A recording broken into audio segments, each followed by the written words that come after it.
अगर जूता लटकाने से आपकी गाड़ी दुर्घटना से बच सकती है तो एक जूता अपने गले में भी लटका लिया करें। आपका जीवन आपकी गाड़ी से ज्यादा कीमती है।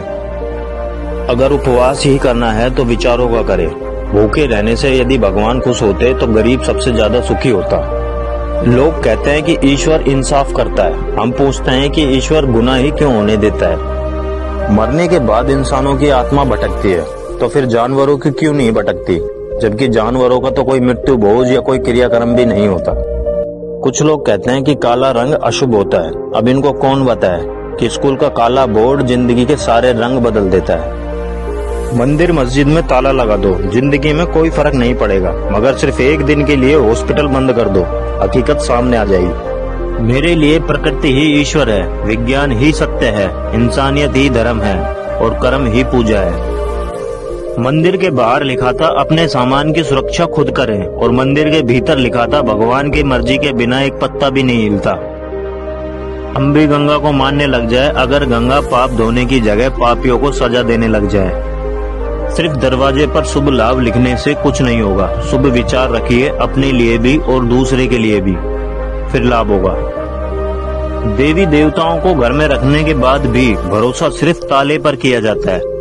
बाजार में से खरीदी हुई मूर्ति के सामने हाथ जोड़कर धन मांगते हो। अगर मूर्ति धन देती तो दुकानदार इसे बेचता ही क्यों। खोजना है तो सिर्फ जिंदगी खोजो, खुश रहने के रास्ते खोजो। मौत तो वैसे भी एक दिन तुम्हें खोज ही लेगी। जब भगवान को प्रसाद चढ़ाते हैं तो सब में बांटते हैं, तो भगवान को चढ़ाया पैसा सब में क्यों नहीं बांटा जाता।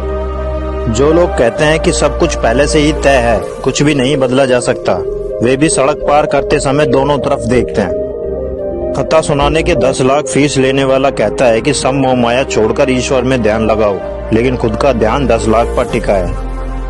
हवन यज्ञ पूजा पाठ करने से ना अंग्रेज भागे, ना ही मुगल और ना ही गजनी भागा, तो तुम्हारा दुख कैसे भाग सकता है। चांद दिखता है इसलिए वैज्ञानिक वहां पर पहुंचे। यदि स्वर्ग और नरक दिखता तो वैज्ञानिक वहां भी जाते।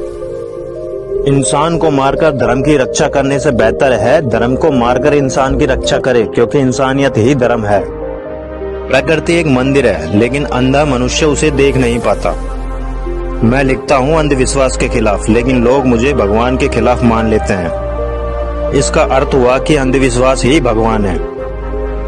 खुश रहना एक कला है और इसे सीखा जा सकता है। अगर आप जीवन से कुछ चाहते हो तो उसे पहले खुद में पैदा करना होगा।